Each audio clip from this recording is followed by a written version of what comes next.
For today, language in tourism, without a doubt, has been receiving rich attention among scholars. As mentioned in most researches, there is a prominent link between language, particularly English, and tourism, as it facilitates the host-tourist communication, it functions as a commodity, and the embodiment of the process of tourism itself.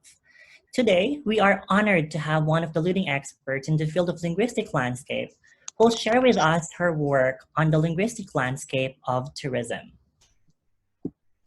Our speaker is professor at the Department of Second Language Studies at the University of Hawaii at Manoa. She is a co-director of the Charlene Gincosado Center for Pidgin, Creole, and Dialect Studies, the co-editor of the Charlene, and she is a social linguist who studies multilingualism from a discursive perspective, drawing on social constructionist, semiotic, critical, and postmodern frameworks. She strives to be a social linguist for the real world and to engage in scholarship that will also affect positive change in society. Her research examines multilingual practices and identities among people who navigate local global affiliations and tensions, with particular attention to marginalized populations. Her areas of expertise include sociolinguistics, ethnographic discourse analysis, hybridity, language identity, language and globalization, and art-based approaches to critical language awareness. Everyone, let us all welcome Professor Christina Higgins.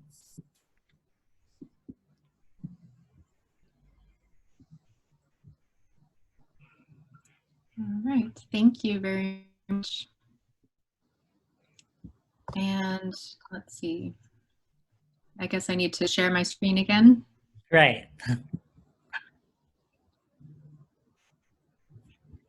There we go.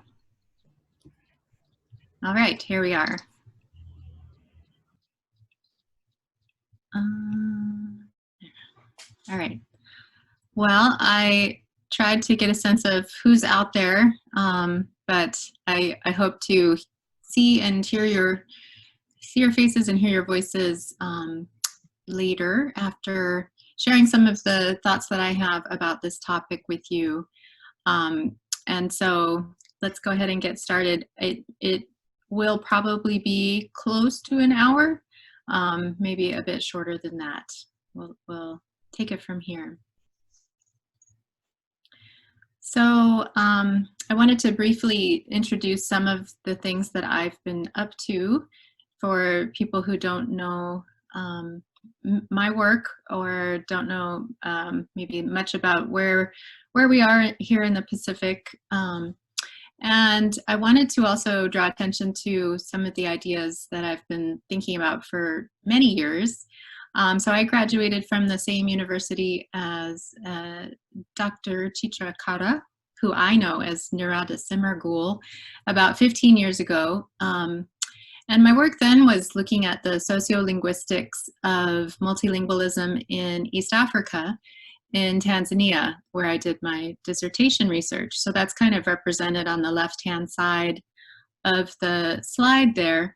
And even though at the time I wasn't using the term linguistic landscape, I realized that that was in fact what I was doing much of the time, looking at the ways that language was used in advertising, but also other aspects of life. For example, beauty pageants, which are forced to be reckoned with in Tanzania. And also the realm of public health education, which is there at the bottom. So these were some areas where I was interested in how local languages like Swahili and other languages interact with global languages or languages that are thought to be global, like English. And so when local populations use them, what do they do with them, and how do they create identities and affiliations and meanings in their societies? These themes have continued since I've been living in Hawaii since 2005, where I've been focusing again on this dynamic relationship between the local and the global, and looking at the role of language in producing that. So in Hawaii, we are a very multilingual state. We are the only minority-majority state in the United States, meaning that there is no single ethnic majority. And so this produces lots of interesting things to look at, and language is one of them. What you're seeing on the right-hand side is the use of Pidgin or Hawaii Creole in public space. And that's something that I've been paying a lot of attention to here. So those are some themes that I've continued working on, sometimes without even knowing it, for 15 years now. And then very recently, I have also been collaborating with others here to look at Hawaiian, which is a very different language from Hawaii Creole. It is the language of the native people of this land. And I have been trying to create materials that are going to inform people at this university about the linguistic, historical, geographic, and cultural landscape that we are here on, that we benefit from.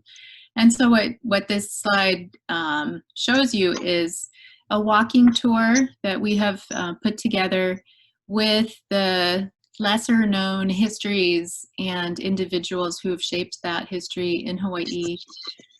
Ultimately, it's meant to culminate in multilingual signage on our campus, but not just signage as the end point, really as a way to invite people into learning about this place as a Hawaiian place of learning. So this is a new and exciting project that I'm really looking forward to seeing come to more and more as we develop it in real life, not on Zoom. Okay, so today I want to share some thoughts that I have about language and tourism. So I have thought a lot about local and global relations in many different settings, the workplace, public health, beauty pageants or gender roles in Tanzania, etc. But tourism is a really important site for examining these issues. So here are some broader questions that I aim to address with you. I want to talk about how languages can index local and global identities and affiliations, places and cultures, but to think of that from a very dynamic point of view. And then I want to think through some conceptual approaches to studying these issues, including what sociolinguistic methods help us to understand these relationships. And then I wanted to think a little more about why tourism is particularly relevant and useful as a way of thinking about this too. So why tourism as a site of language study? Well, I think you may know, some of you very well, how forceful tourism is on economies, how much impact it can have when it is present or absent. And so these are just some facts and figures to highlight that. So about 1 in 10 jobs in the world are linked to travel and tourism. The United States, in the world, 8.8 trillion US dollars are contributing to the GDP. We also have, by virtue of travel, the crossing of borders, which leads to automatic, you could say, intercultural contact, many, many opportunities for representation of people and place to newcomers, to visitors. And then, of course, intercultural communication, many opportunities to study what's going on there. And then, of course, because I live in Hawaii, I've always felt a strong sort of requirement, really, a mandate to study my own backyard where I live, to try to contribute in some way to the place where I am and to also problem solve. So Hawaii's economy is heavily dependent on tourism. And right now we have about 400 tourists a day, which is nothing. And previously, about a year ago, we would have had up to 40,000 a day, which is crazy. So it's really different times, and it's funny to be giving this talk, during coronavirus times, because it really draws attention to the absence of tourists and what that has led to here. So I'll be interested to hear what you think in other contexts. Yeah. Just a few more facts and figures for normal times. Our population across the 8 islands is about 1.5 million people, but we had 10 million visitors in 2019. And of course, there's other places in the world which are even more inundated by tourists, like Venice, Italy. But it's remarkable how much our traffic has slowed. And even the recovery of our ocean reefs has been studied already. Tourism, it makes up about 20% of our GDP. And most of our tourists are actually from the United States, so primarily from the western side. But we do have a very significant number of tourists from Japan, 18%, but they spend more money than the Americans do, so they are often treated differently here and valued in different ways, and their language is valued accordingly. So that's some context for thinking about why tourism and what Hawaii might have to shed light on that. I want to talk about these 3 sort of big ideas. So I'll be coming back to this slide a few times in the next 40 minutes. So this is really a conceptual starting point. I've been interested in seeing how language allows us to better understand local and global relationships. And in Tanzania and Hawaii, I would say I've studied this in the context of colonization and post-colonialism. And I've also looked at it from a more transnational and international perspective in different settings. Usually people think of languages as either global or local. And so English is often only seen as global. But as a person who grew up with English in my home as my first language, it's also local. And in Hawaii, there are local ways of using English. In Tanzania, there certainly are. And so this is a very dynamic notion that languages are one or the other. And so I'm interested in how they become local or global, or how they are seen as such, or how that can change. First, though, I'll take us through these 3 conceptual approaches for understanding languages in tourism. Okay, so I also want to mention linguistic landscapes. I heard there's a lot of familiarity with this already, and that's not surprising since the Linguistic Landscape Conference was held at your university last year, which I feel sorry for not having gone to now that it will be difficult to travel for some time, especially. But for some of you who may be less familiar, conventional definition of linguistic landscape has to do with the visibility and salience of languages in public space, particularly on signs.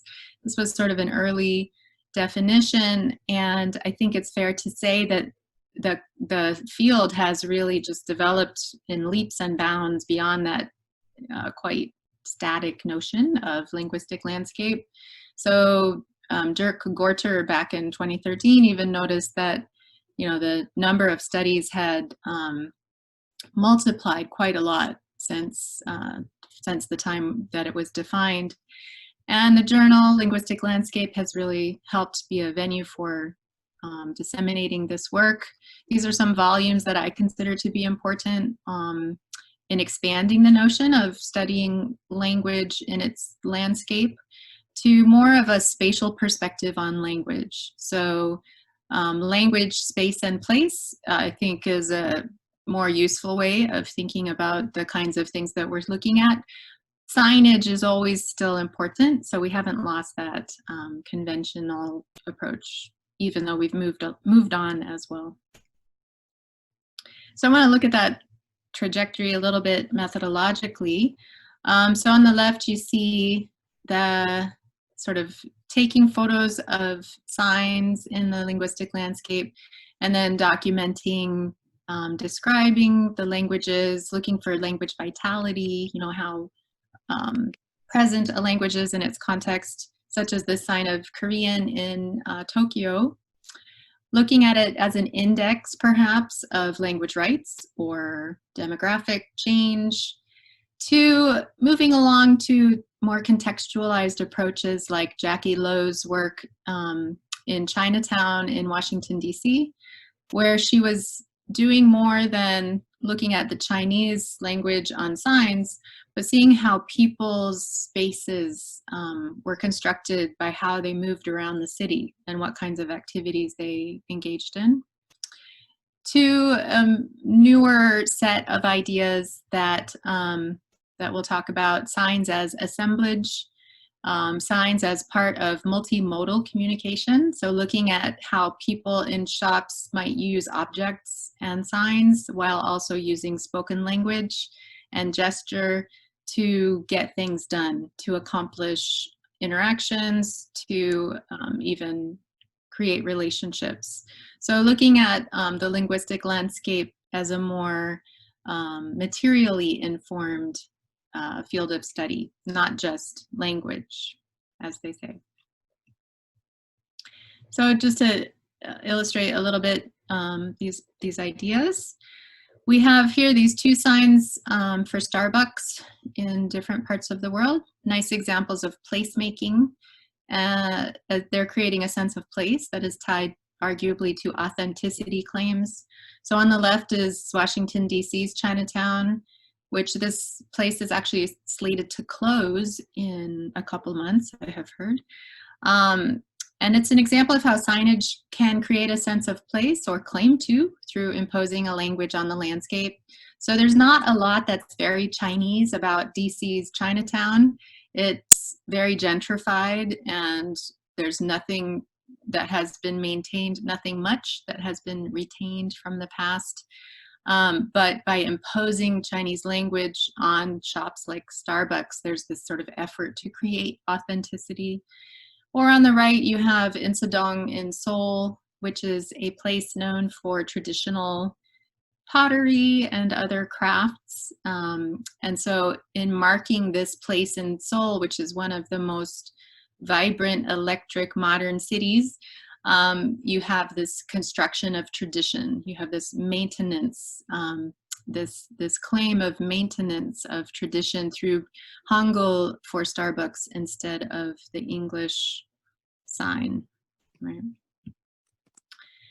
And as I mentioned, Jackie Lowe's work, trying to see how spaces intersect with language because of the ways that people use those spaces. And this is something I've been looking at in Hawaii.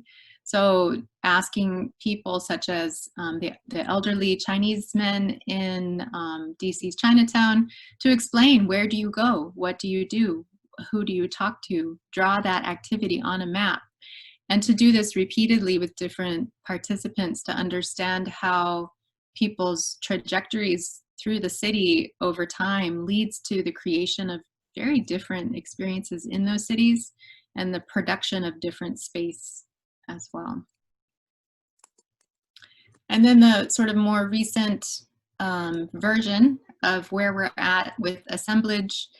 Here's a quick transcript of spatial repertoire taken from Pennycook and Otsuji's book, Metrolingualism, looking at how in Sydney, Australia, an interaction with a shop owner, Chinese Lao Thai shop owner, is explaining to the researcher how a Greek customer, how they interact. And the customer is saying the shop owner knows some Greek. So the focus here is on how the very fleeting relationships, because of people's 5-minute stops at a market every day, create new forms of place because of the spatial repertoires that form due to these really quick kinds of interactions that are repeated. So while the shop owner is not able to communicate in Greek, her interactions with customers like this have led her to have some ability, little fragments of Greek. And this is part of placemaking in this section of Sydney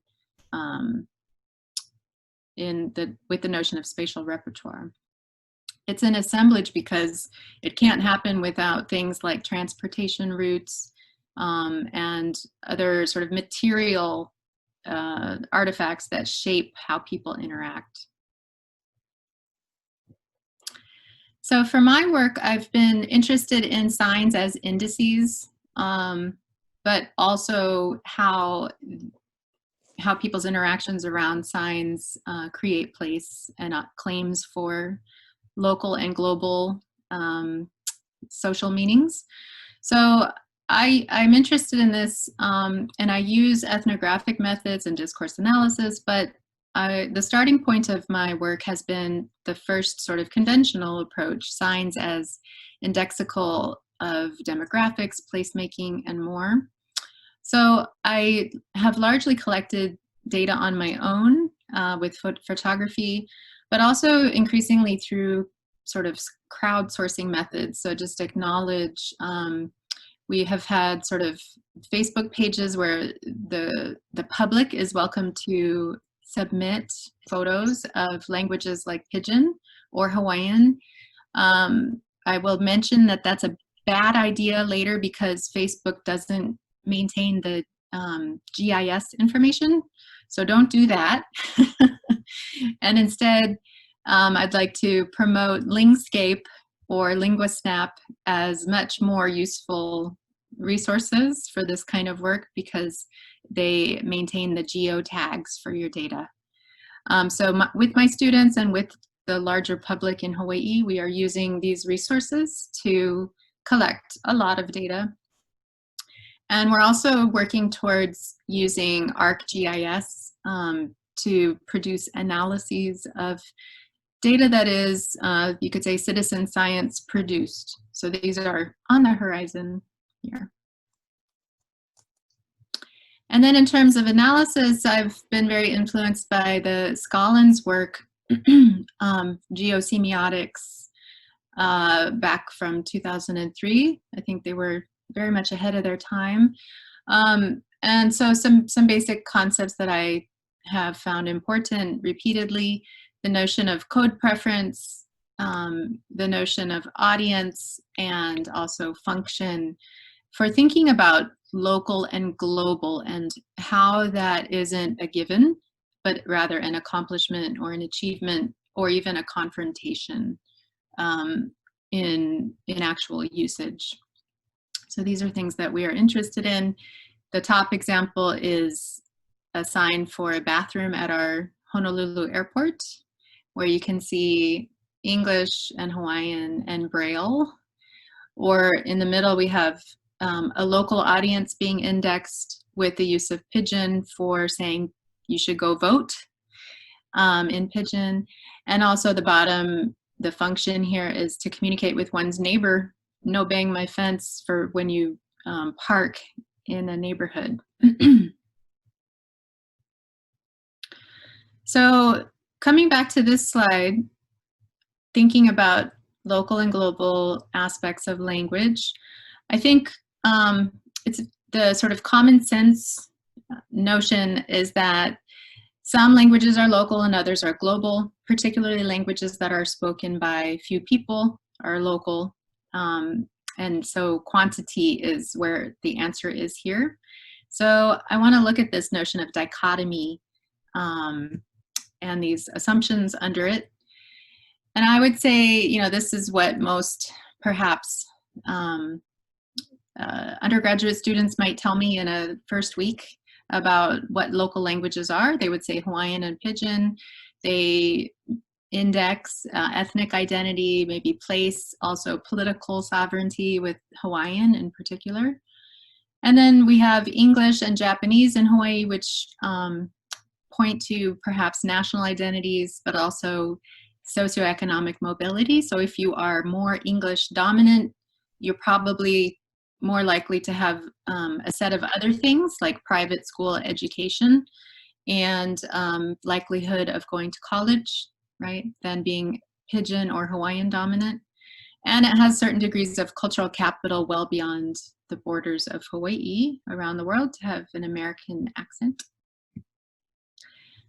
And so we do get, you know, evidence that these are local languages for local people by local people that mean local things.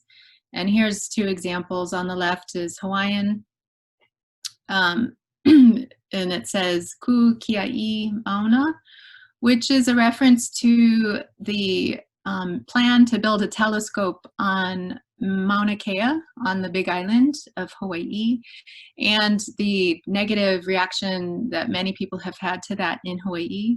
It would be the biggest telescope to be built in the world. I guess we are the premier location for building telescopes, so we already have 13 there. And for the past 10 years, there have been protests about this, so we do not have this telescope yet. And Hawaiian language has been increasingly used to reject that plan. And then on the right, we see Pidgin on shirts. This is really common, marker of identity. And so just a greeting really on the back of this man's shirt. So yes, local for local purposes, right? And we get this as well in commodification of local languages. So these are all for food. Local food in particular seems to come along with local languages. So these are all Hawaii Creole, pizza, plate lunch, restaurant names. It's really easy to find these. And again, this sort of underscores people's sort of knee-jerk reaction to asking what is a local language. It's connected to local food and local culture. This is true. There's no denying that. And we see this in other places. So just to make note, you know, this is larger than Hawaii.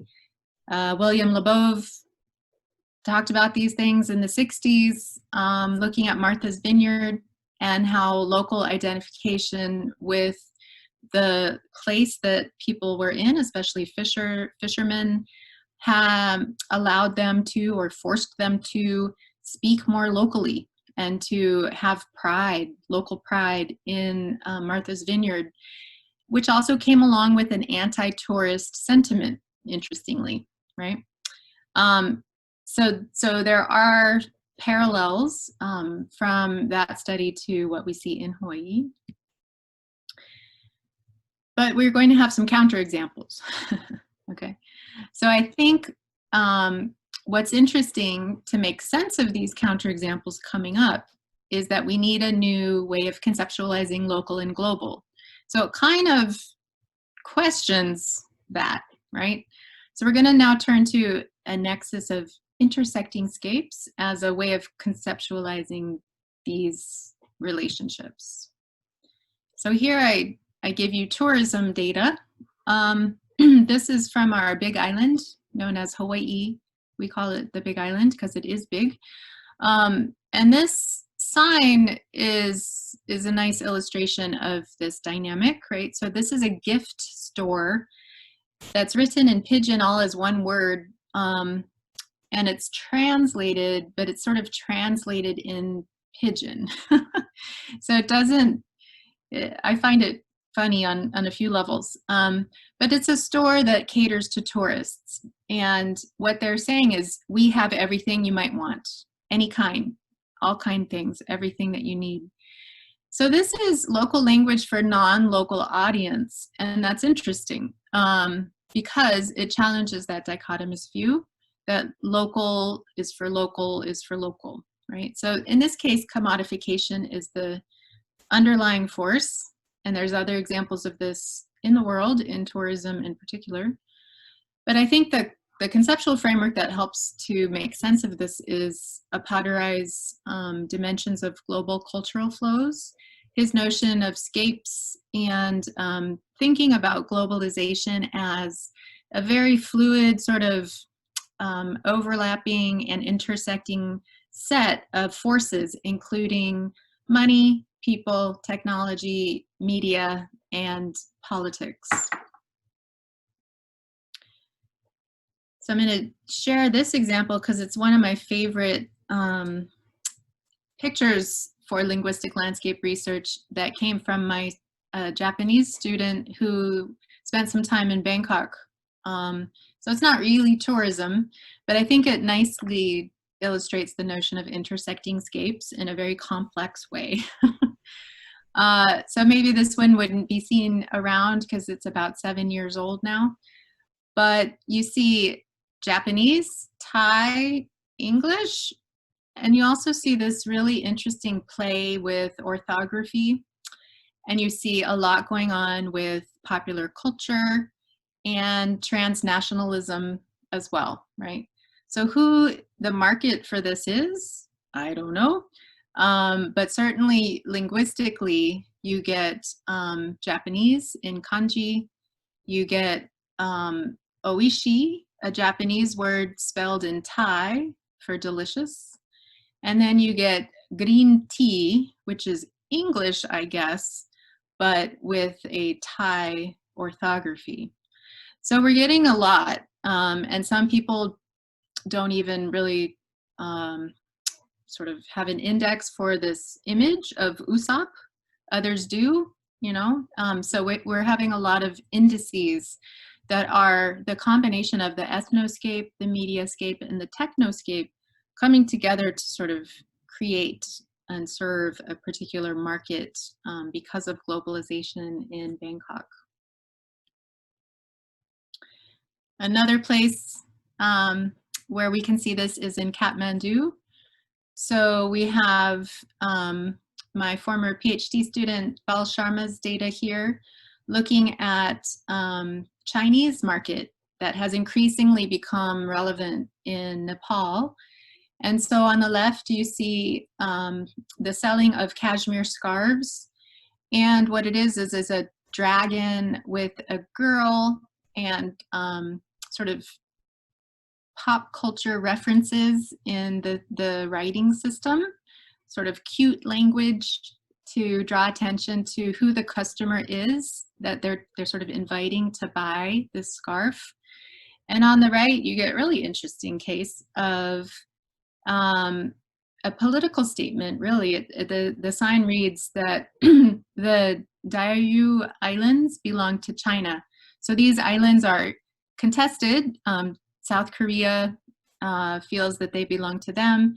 So when you have customers coming through your market and you're trying to sell cashmere scarves, you might intersect the idioscape of politics with the ethnoscape of tourism to sell scarves. So these are interesting ways of using global languages, but for very localized purposes and to prosper from that.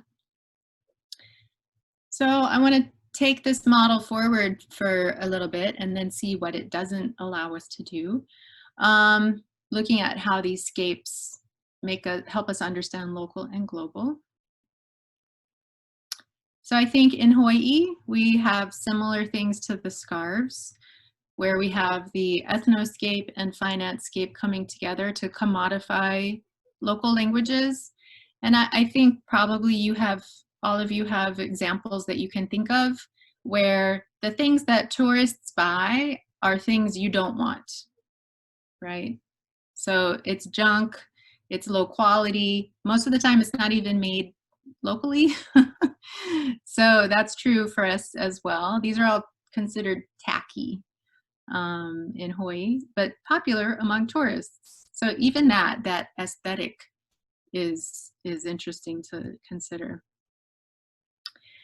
However, right, we also have other things going on which are more serious or more, I don't know, complex.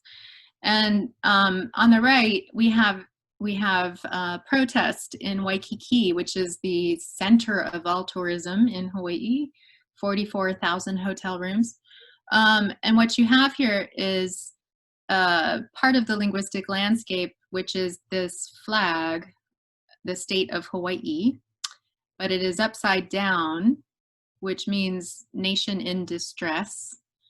And it's about our telescope plan, the plan to build a telescope on the holiest place in Hawaii for Native Hawaiians. Very similar, you get in Hong Kong the Yellow Umbrella Movement, which is again semiotic, not linguistic, but this is being sort of utilized in very interesting ways. So in this, what was it? Official ceremony, and in Waikiki, it's selected for outsiders on purpose, right? So using these languages or semiotics for outsiders' eyes, it's not for a local purpose. So here you're getting ethnoscape and idioscape of politics intersecting with financescape, but as a push against, as a contestation. You know, we're getting this every day in Hawaii with COVID-19. This was a sign that came out in about March, where we still had tourists coming, and I think there was this sense that they could take a vacation from the virus. So they kept coming and coming and coming. And finally we made a quarantine, which has prevented most people from wanting to come. But this sign, I think, is a nice example of the ethnoscape of people moving, the idioscape of politics, maybe even a lack of belief in our government's ability to keep people safe, and the financescape of tourism, which we do depend on and prosper from, but it's a contestation of those things, right? So keep your distance, ocean length, producing these new kinds of signs for this global, this non-local audience. We're getting this in different ways on the different islands. So on the left is Maui, on the right is Molokai, and we're getting other languages. So we're seeing Hawaiian being used for non-local people who clearly don't know Hawaiian, and even translated versions of them. So on the left in Hawaiian, mai kipa mai, Hawaii ine, don't come visit Hawaii right now, go home, and then in English as well. So these are interesting developments that we're observing here. And I would say that we can make sense of them through these intersecting scapes and maybe even tensions between the scapes. Now I want to look at what we can get out of assemblage and to see how that might work. So here I'm going to be looking at online and offline forces that are producing linguistic landscapes.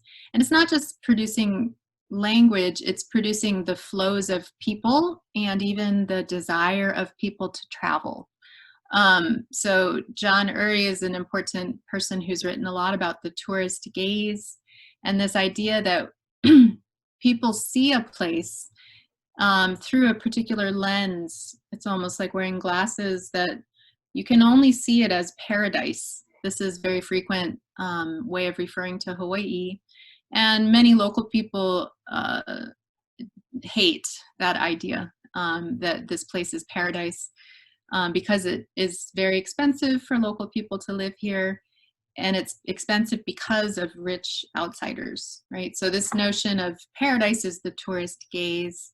We also have this mediatized gaze that people come to see this place because of films, movies, books, stories, maybe even friends' Instagram photos, and that all of these kinds of gazes have produced place.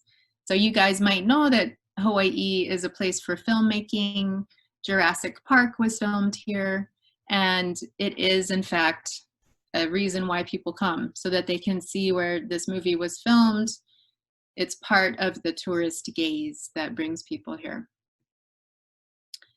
There are ways of thinking about place entirely from a touristic notion. So there's plenty of maps like this around the world where we see only the touristy places marked. And, you know, from a local point of view, these aren't even places. Like Dole Plantation, it's just a tourist trap. But on this map, it's very important. The big pineapple in the middle, it's a place where people go to play in a maze made out of pineapple plants. So maybe ultimately only seeing Hawaii as a playground. Yeah. I want to take a quick look at another destination, Tasmania, where I have done some collaborative work looking at how this works on another island with another global language, Japanese. And part of this study is informed by Crispin Thurlow and Adam Jaworski's research on the Pisa push. So there's, as you might know, there's a lot of tourists typically going to Italy and sort of reenacting what has been done probably trillions of times by now, pretending to push over the Leaning Tower. And, you know, it has been remediatized online through Instagram, YouTube.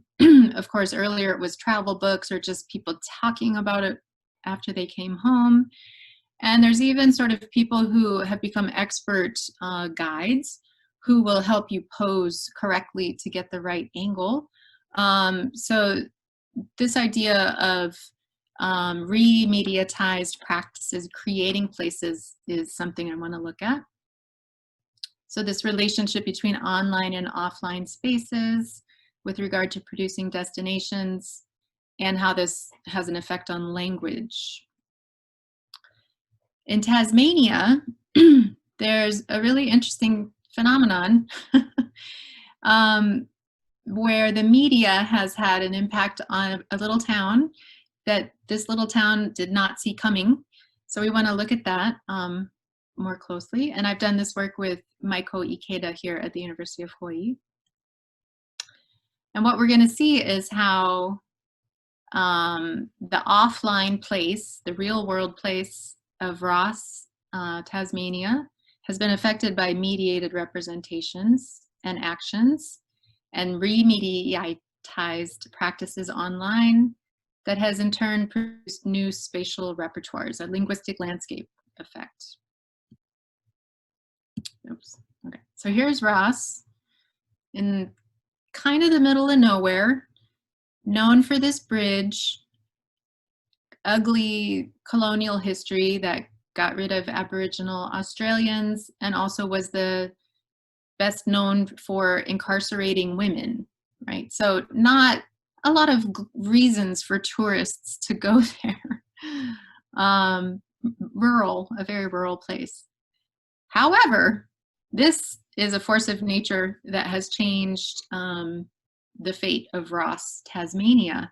So in about the year 2000, a Japanese exchange student introduced Ross Bakery through a blog that she felt had a similar atmosphere to the bakery where the main character Kiki in the movie Kiki's Delivery Service lives and works.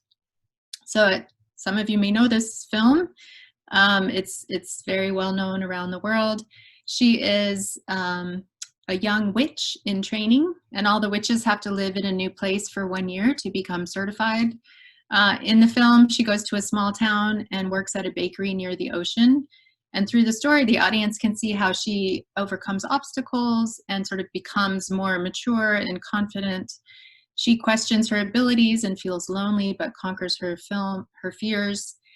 And the fans of this movie are often people who report that they get what she feels like. They know her experience and they really connect with her story. And so because of that, this had a big, powerful effect on visitors to this bakery.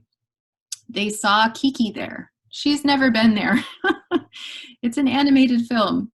The director has also said it's got nothing to do with Ross, but this is irrelevant. People are still going because they can identify the same feelings that they experienced by watching the film and experiencing obstacles in their lives. So what has happened is tourism has made this place obtain a different history. Yeah. So the owners have never seen the film still. They're very proud of their bakery, and they're willing to let tourists come back and pose, dress up like Kiki and the cat and other things. But the actual sort of location for this placemaking is online. The location of this placemaking is not in real life. So this is something we'll see in Hawaii as well. But it's very powerful effect that is having some impact in the linguistic landscape of the bakery too. So you get fans and visitors who bring things with them to give to the store, to give to the bakery. These objects that are now placed around the store, and the signs in Japanese. There was a bedroom above the bakery that was not intended as a place for training witches, of course. But when people discovered that, they sort of insisted that it become like a place to stay. And so this is now known as Kiki's room. And you can go there and dress as Kiki, and you get a key that says Kiki's room, and it is booked solid normally.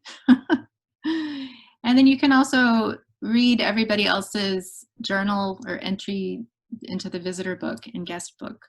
So these are these sort of linguistic artifacts of the assemblage of online and offline material, forces, imagination, travel, right, coming together to produce this new place in this bakery. It's been on comedy shows in Japan, right? So it continues to evolve and develop in terms of the artifacts that it leaves behind as well. So tourists tended to like certain kinds of food, even though the bakery's specialty wasn't this vanilla cake. Tourists made it the specialty, and now that's something that the bakery has to make a lot of, because everybody comes and requests the vanilla slice. That wasn't what they were known for before, right? So it's actually changed even the aesthetics, the taste of this bakery. And then the fans and the visitors have brought signs for the benefit of others and just for fandom, for excited, celebration of this place in different languages, primarily Japanese, but not only. And these are not understood by the owners. They are not worried about it either, but they do let them post what they consider to be helpful signs or signs of enthusiasm. So here we see this media as the starting point, right? And the real world of the bakery, leading to these offline real world visits, texts and photos and social media, leading to the linguistic landscape of signs for visitors. So this is very different from those early LL studies where you start with the signs, right? It really requires a different order in terms of how we go about doing this research. Interestingly, the owners of the cafe have not changed how they talk. So their abilities to use Japanese have not changed. They don't have any ability. So it's just the linguistic landscape. So we're going to see how this is different in Kailua, Hawaii. And maybe this is going to be the last example. So we're going to look at how signs are kind of more of a starting point here, and ultimately we'll get to spoken language. But it's the same phenomenon, the assemblage of online and offline resources producing these spatial repertoires. So again, back in Hawaii, Kailua is on the northeast side of the island of Oahu, which is the most populated place. And we were getting about 1.2 million Japanese visitors each year.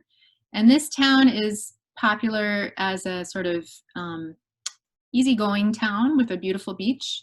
So there are signs and maps in Japanese for the tourist population, and not in any other language really, yet. So there are local restaurants like Boots and Kimo's where certain celebrities went to visit, and then that sort of changed everything. So here we have the offline visit leading to online influence, leading to changes in the repertoires. And at the heart of it all, interestingly, was pancakes. So here's where we think about the material aspects of linguistic landscape. So pancakes are not, to me, very interesting or unique to Hawaii. They're certainly not from here. But pancakes with a macadamia nut sauce are now prized as an experience that Japanese visitors have to have because of celebrities from Japan. So these celebrities, like Summers, which is a comedy group, visited in 2010 and 2015. They were filmed for TV in Japan, and it therefore became a destination that sort of had to be followed by others.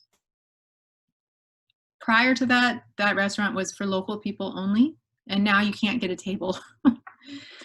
So one of the things that's happened is around Kailua, which is just like a little bedroom community, there are signs like this, these handwritten maps in Japanese that sort of tell you where to go.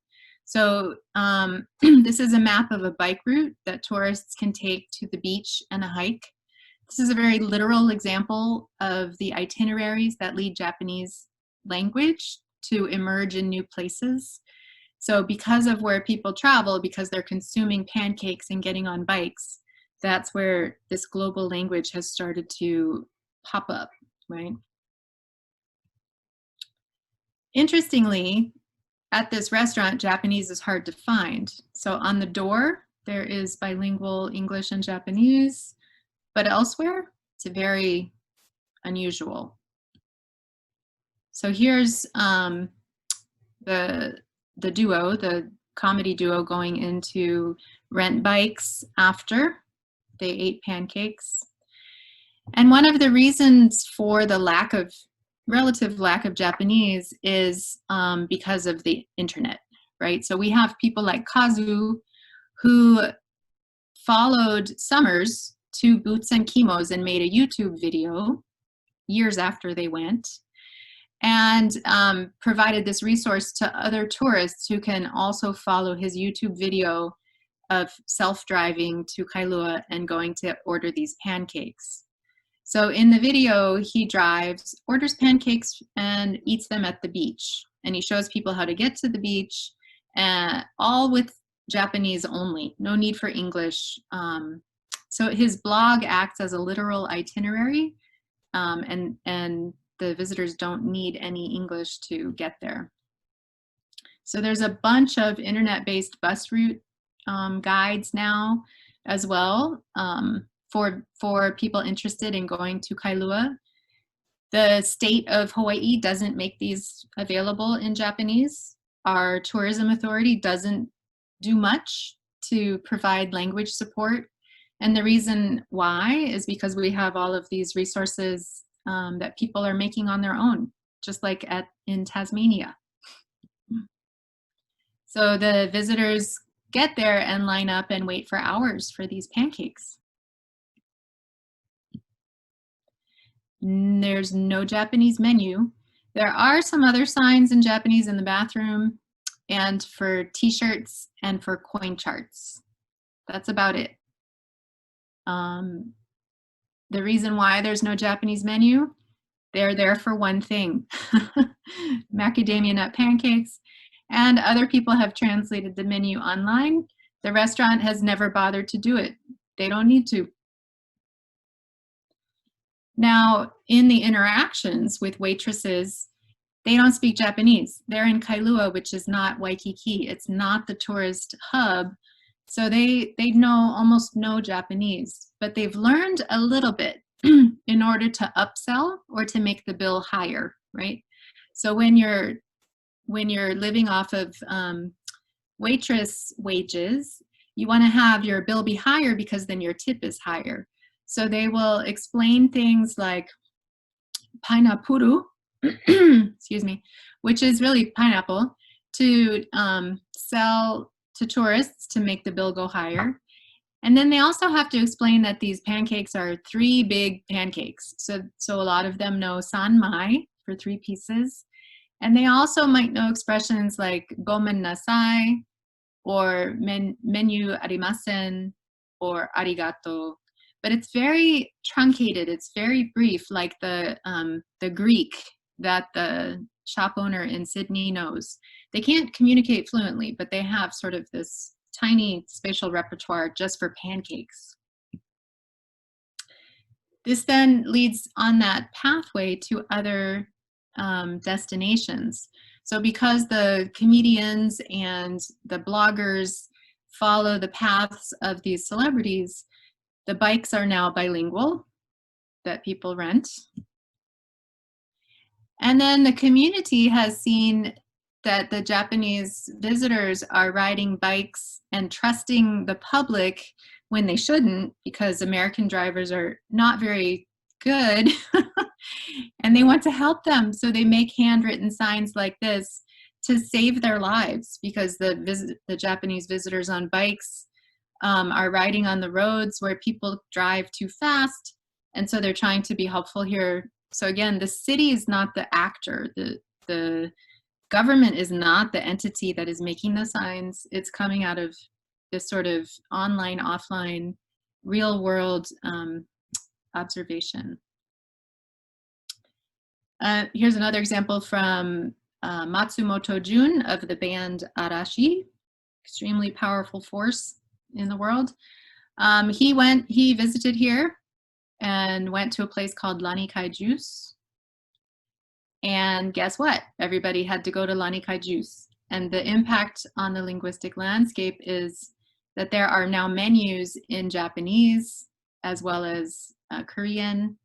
There's now a coin chart that's bilingual, mostly just for Japanese. But what's interesting is that kind of like the spoken language that the waitresses know, the servers or the workers at these kinds of places have adapted accordingly to their new clientele. And the Japanese customers don't really use the coin charts. Apparently the coins, like, it's very difficult to remember what coins are in different countries. So what they do is they just hand their coins to the worker and let them fish them out, which is a very touristy thing to do, to just hand your wallet over to somebody. But they're so accustomed to it that there's no hesitation. So this is a new form of customer service that is very intercultural.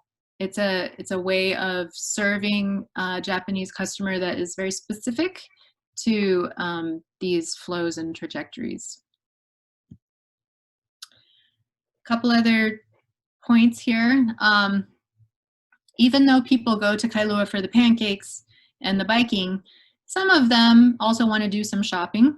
And so some other outcomes of this movement through space are the ideas that shops need Japanese to communicate with people, but their Japanese, again, is sort of not fluent or knowledgeable. It might be these bits and phrases to sell bathing suits. So this is a paper that is behind the counter of a bikini store. And they have tips on how to say things like yes and no, big and small, may I help you, right? How much is it? So again, it's a retail repertoire in written form that they're sort of memorizing and also using English tips to be able to pronounce. So this really points to the sort of spatial repertoires that are emerging because of even times of day when people go shopping, and these non-human sort of forces on these spatial repertoires. This paper becomes the linguistic resource. It's not really the person who is learning Japanese. They're just voicing these words if it's helpful to them in selling retail. But that didn't turn out. In other cases, there's a little bit of learning. So here's another transcript from a shopkeeper in Kailua, helping Japanese customers who are paying for something, and the shopkeeper is taking cash from them like this once again. And he's saying three little ones, first pointing to the coins, pointing to a dime, and the customer's just handing them over. And she ends up pouring all of her change into the extra change jar. She doesn't want to deal with it anymore. And he says, I'm sorry, this transcript's a bit messed up. He says in line 10, daijobu, which is okay in Japanese, but in Kailua, it's come to mean many things. It's been semantically broadened because of its use by non-Japanese speakers, you could say. So going back out to the sort of conceptualization of this, I've been working on this as the notion of a rhizome, or a way of connecting the dots that look at things like pancakes, human celebrities, right? Internet sources, zooming in a little bit, paper on a wall, doors, right? As helping to make sense of the ways that Japanese is emerging in new ways, this global language, but in a super locally relevant way in the tourism sector in Kailua, Hawaii. And this rhizome is a different model for making sense of the ways that tourism is shaping language and producing language outcomes in this place here. I think maybe for the sake of time, that's where I'm going to stop. But wrapping up, I think all of the above is relevant, dichotomies, scapes, and assemblages, but maybe where we're looking, it depends on how much of a bird's eye view we are interested in taking. And I think we do need the micro level of discourse and signage, but also that larger notion of scale that comes from scapes and that comes from the mapping of the rhizome as well. So I'll say thank you to everyone. I appreciate the invitation to share some of these ideas with you. I hope that you might have some interesting comparisons or thoughts about anything, and I look forward to talking with more of you. So thank you. Well, thank you. Thank you very much for that very beautiful talk, Professor Higgins. This is truly a data-loaded and theoretically rich discussion with clear and comprehensive connections in explaining the linguistic landscape of tourism. Thank you so much. Personally, I have learned a lot as I'm working on linguistic landscape, and perhaps one of the most troublesome I had was making connections of virtual data and physical data, but your discussion of online and offline have really answered lots of my questions. So at this point, let's welcome everyone to the floor for their questions. You just have to click on raise hand, and then we're going to call you or acknowledge you so you can ask your question. Sure. Tanila, do you want to ask a questions? I see your hands a few moments ago. No, I just clapped. This clap. Okay. Christina, this is our director, Dr. Sukhawati. Hello. Nice to meet you. A very interesting talk. Right. So now we have like a bunch of like question maybe. Great. So let's see. While we're waiting for the others to compose their questions, I'll be reading some of those questions. Mm-hmm. We have one question here that says, can you give us more explanation on the relation between linguistic landscape and ethno-linguistic vitality?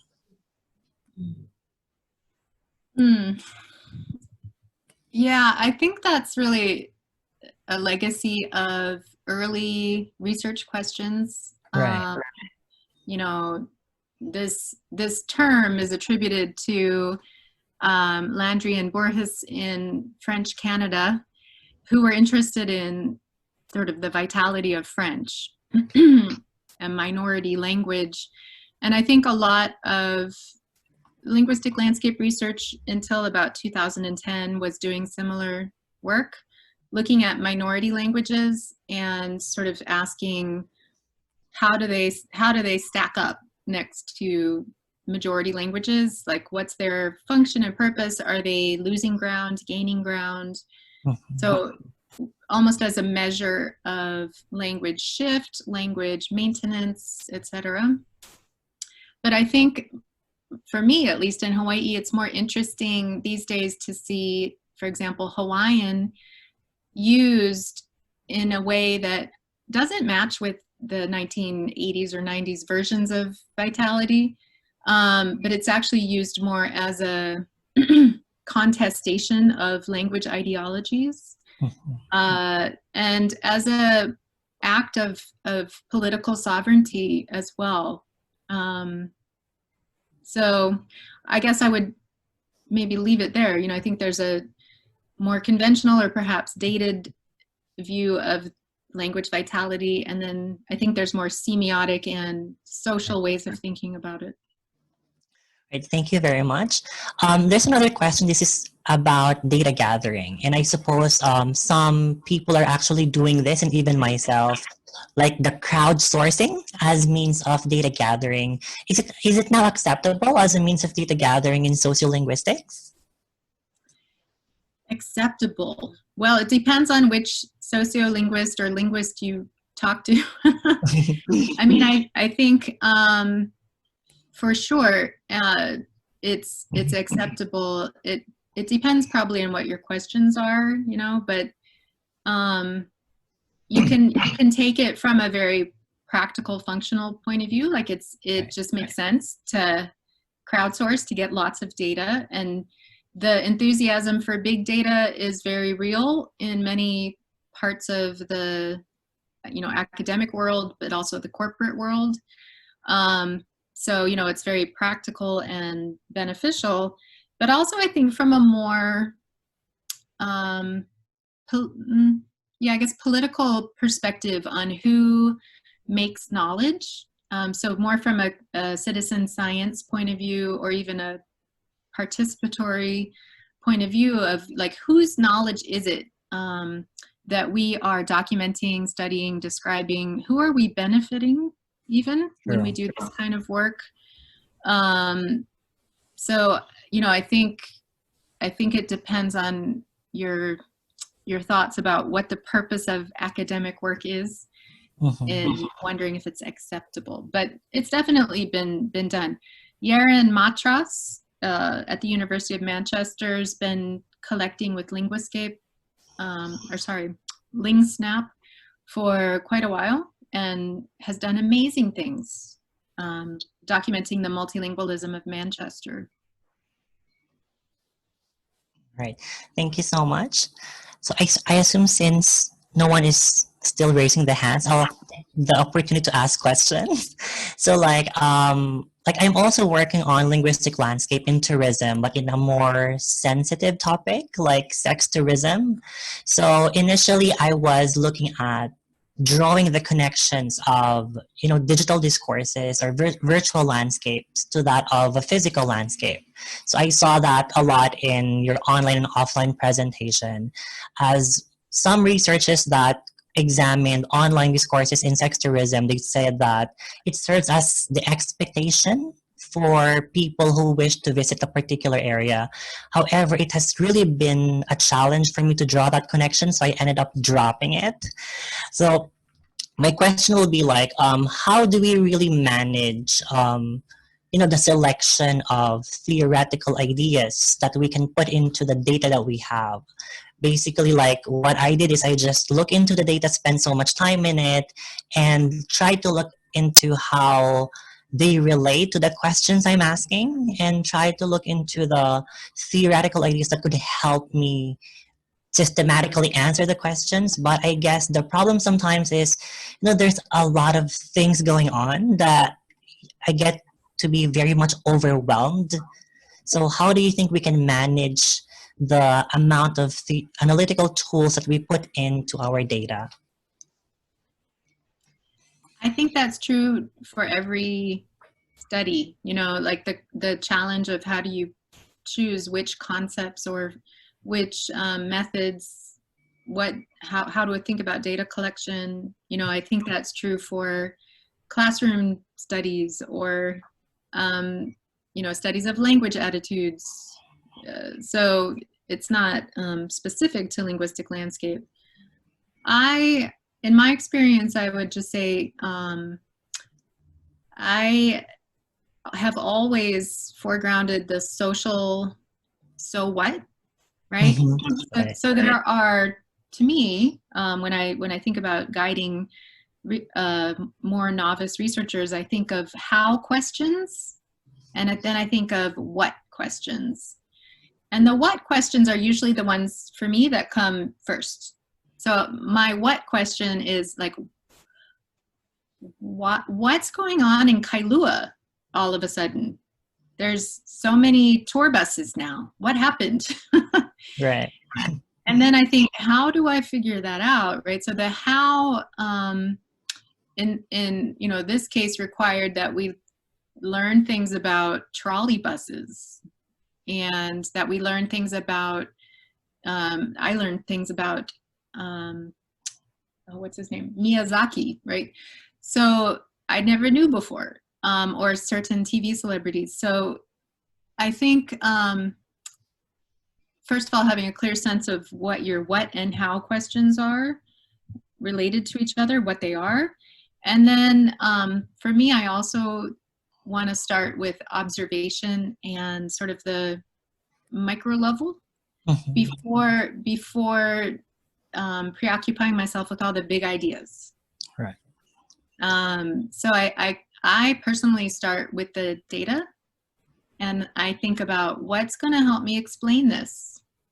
Like, how do we explain why the pancake restaurant doesn't have Japanese menus? What explains that? That's weird. I mean, it's on the face of it, it's hard to explain.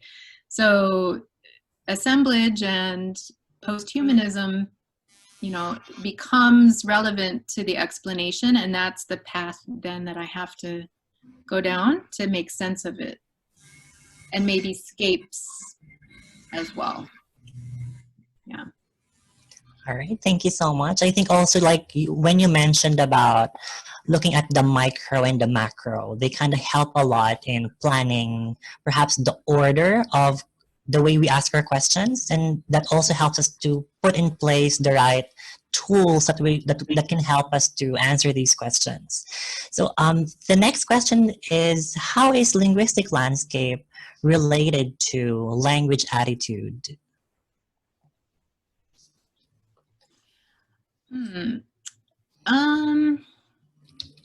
It depends on the context a lot, but I think language attitudes can be sort of read off of the linguistic landscape.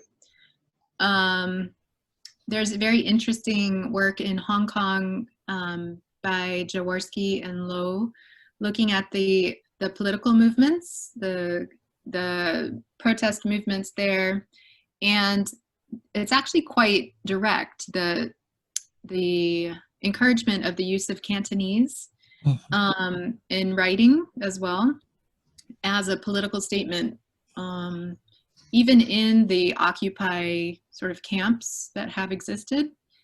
So, Cantonese by itself is symbolic in a place like Hong Kong when there are protests against the government.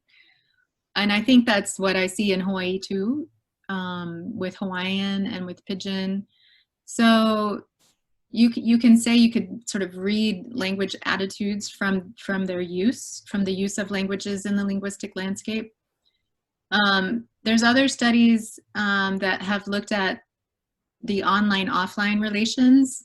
Teresa Heyd, Heyd, did an interesting study looking at how people take pictures of bad grammar or bad apostrophe usage, like no need for all of these quote marks on signs, right? Like selling fresh vegetables, like why are they fresh? But it's something that people do, you know, out there in the world. Others have gone and sort of shamed those people by making blogs about overuse of quote marks. So those are other ways of looking at attitudes, like you're sort of using this EMIC online venue for studying attitudes.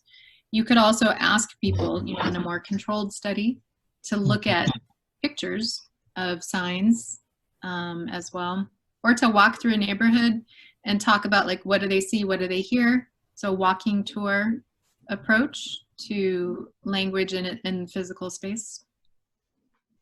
Great, thank you. There's a question that says, some people make Italian signs in Thailand, like Pablio in Khao Yai, Thailand. There are not Italian-Thai relationship in Khao Yai. Would you consider this like a false language science? I don't understand it enough yet. It's like the area does not have existing Thai and Italian relationship. However, there is now a phenomenon wherein Italian signs appear in that place. So people are thinking if there's no relationship, then they're wondering what is the purpose of the signs in that area. There's no expected flow of tourists. Yeah, sort of like that. Okay.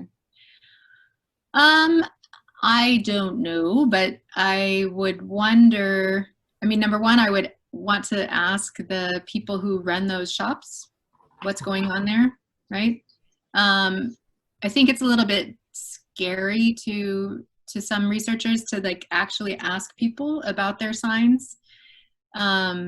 But I think that's a promising approach, right? To do even focus groups with people in the neighborhood, like what's going on here?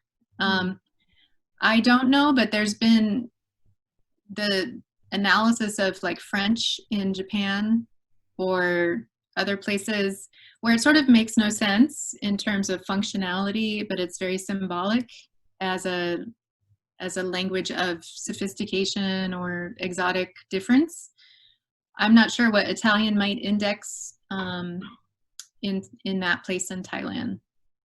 May I add to this question, because I know that, you know, around Khao Yai there's hills, right?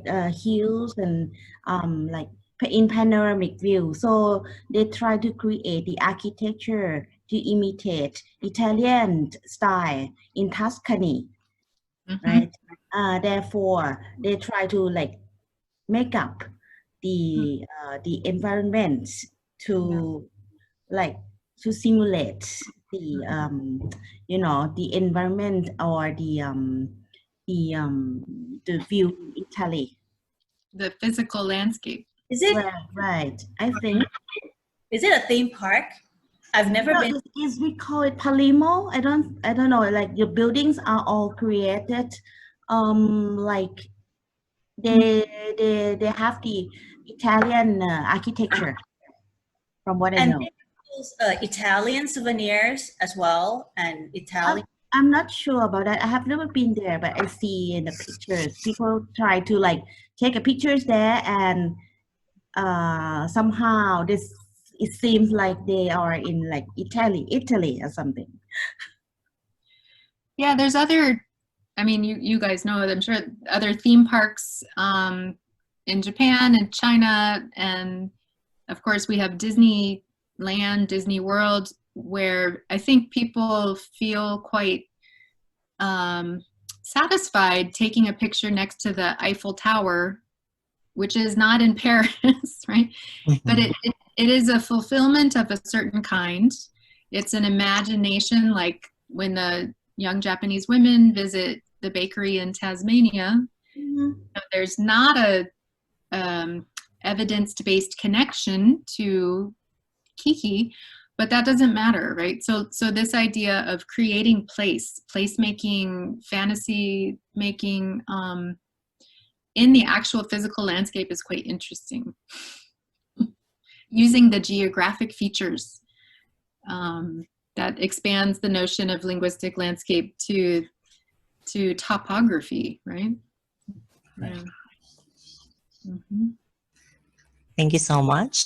The question is, Graham Dan's 1996 statement is phrase before gaze.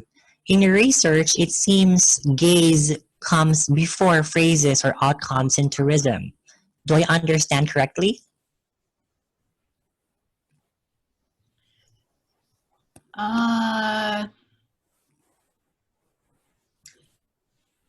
would say, if I understand the comment, the gaze comes first, right? So the imagination, the tourist sort of perception of place built off of other narratives Right. that pre-exist the place or exist on different planes even.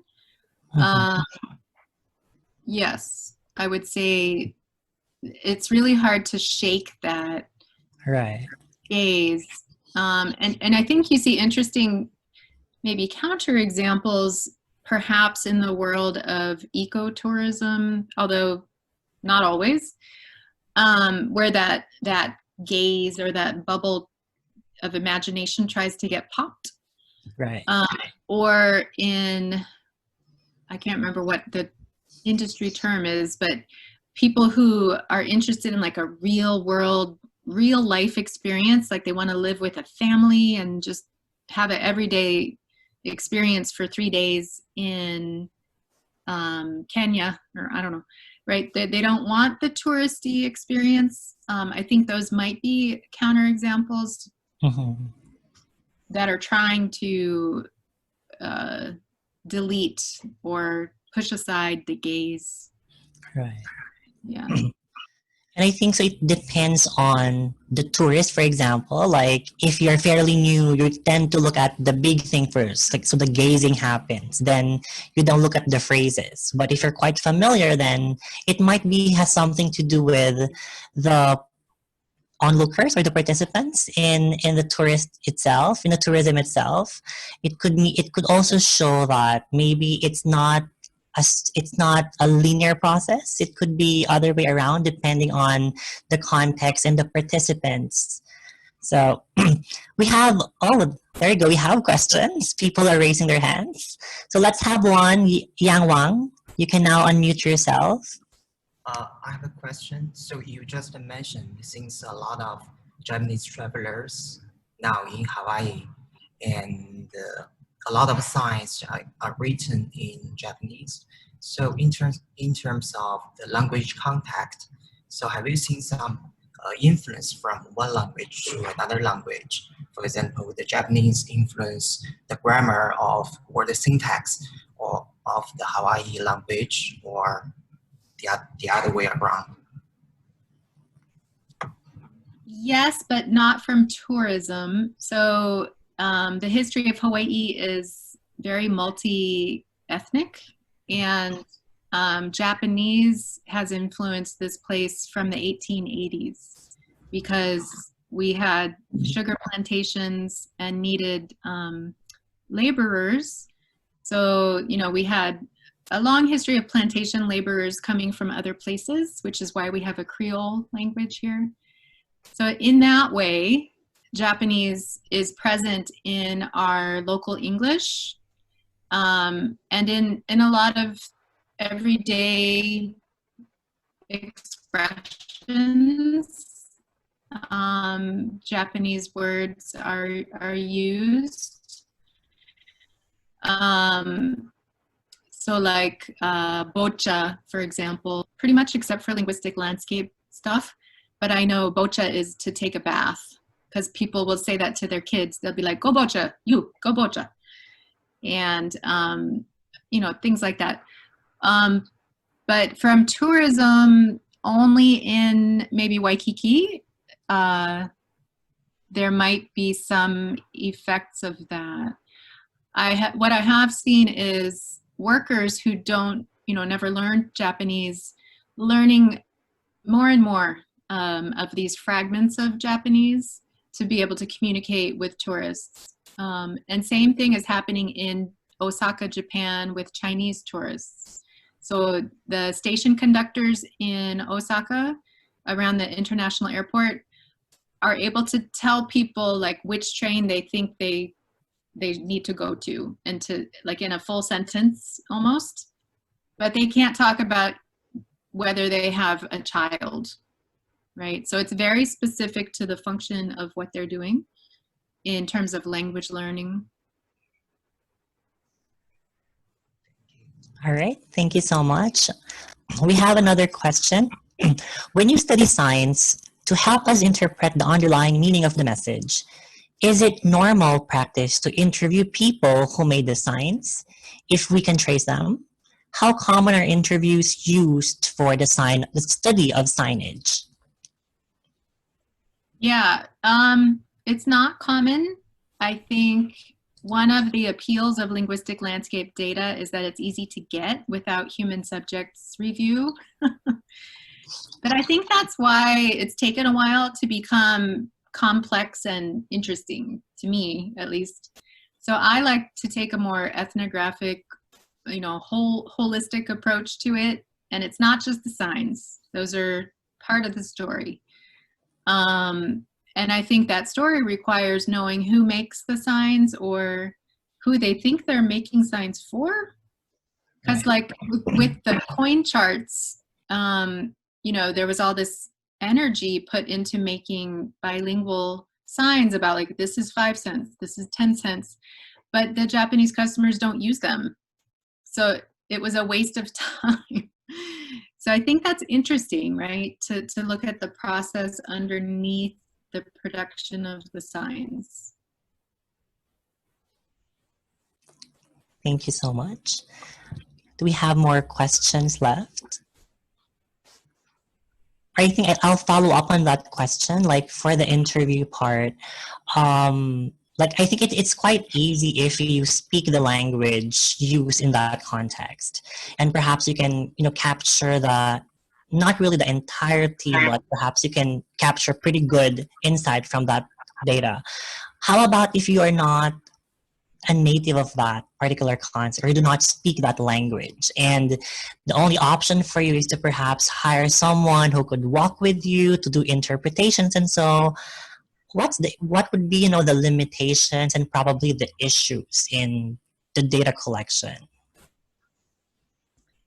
Yeah, I mean, I come from the point of view of all the research that I've done has been on languages that I know.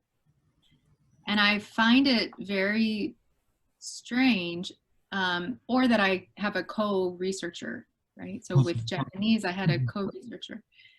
I find it very strange to imagine by myself doing a study on a language that I don't know at all.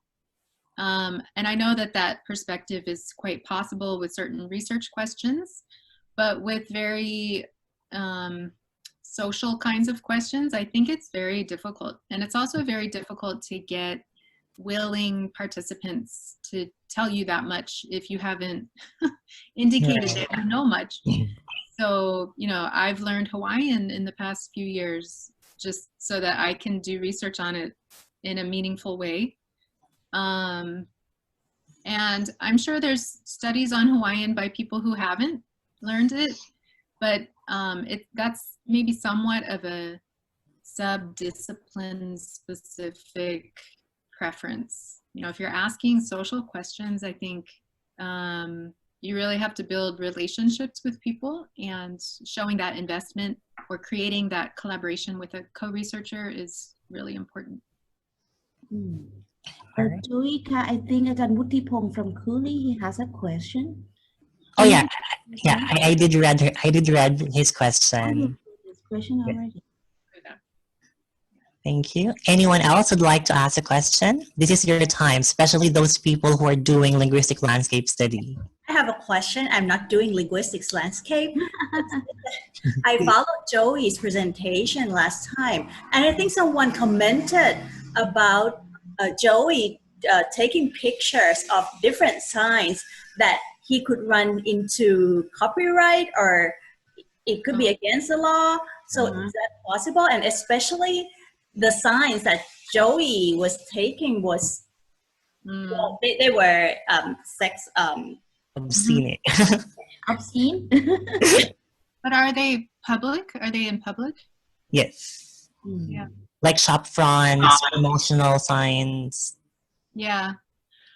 It's interesting. I mean, in the United States, by and large, I feel pretty comfortable with what's appropriate. You know, I have felt differently in Africa, and sort of my ways around that. You know, I mean, I stand out no matter what I do there, but would be to go with a friend who is Tanzanian and basically doing like selfies all day long, you know, and just mostly so that people aren't so wondering, what are you doing? What are you doing?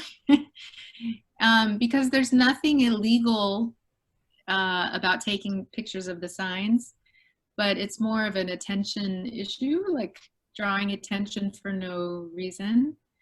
But I think another benefit maybe of getting attention is you get to ask people what they think. So it could be, you could use that to help you.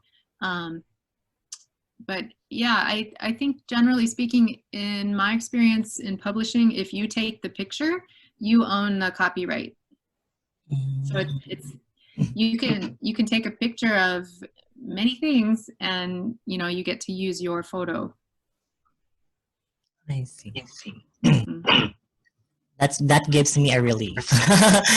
Yeah, because like I think that was very challenging because, you know, going to touristy areas, particularly in this rather obscene scenery, people are a bit conscious and they're not so happy about taking photos. So I try to, like, if I'm taking just the sign, like my hands, like everything is literally focusing on the sign. So they feel like they're not gonna be captured within the frame. And I think that, yeah, because like I tried, the first thing I did, I tried to do a lot of selfies. That's when I did my first field visit to observe what the signs are and look at categorizing them and identifying what are the elements in them. Then when I felt like, okay, I know what to get, then that's when I did my data collection. But yeah, thank you, Ajan, for asking that. That helps a lot for me.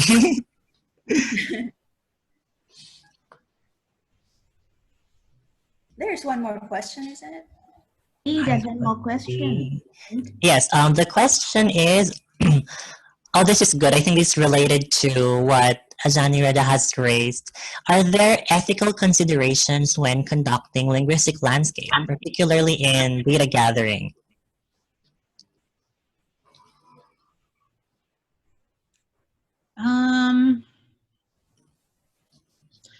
I'm just trying to think of things that I've encountered. Well, I think, I mean, maybe one answer is increasingly in my work, I have wanted to move toward something like citizen science more and more, and to think about like who cares about academic research findings. I mean, I care, and a lot of people care, and I do think that we are responsible for producing knowledge, so that we know what this world is that we live in, right? But I think we also are equally, if maybe not more, responsible for engaging the wider community, especially the people who use those languages, right? So in the case of Hawaiian, for example, I don't think it's right at all for me to do a conventional LL study on Hawaiian and publish it and be done. That feels almost like stealing to me. It feels really inappropriate. So I will never do that. But what I would like to do is more collaborative work with co-researchers who are Hawaiian. And for example, we could study the protest movements in Hawaii, but then make like a ArcGIS story map out of it that is publicly accessible, and think of other things that are public facing that are engaging for many people. And that actually might produce more crowdsourced data. So it's like a win-win. Right. So I think that's where I think about ethics. You know, who is this knowledge for? Whose knowledge am I benefiting from? You know, as a white U.S. researcher, why am I benefiting from their knowledge? How can I do something else? Yeah.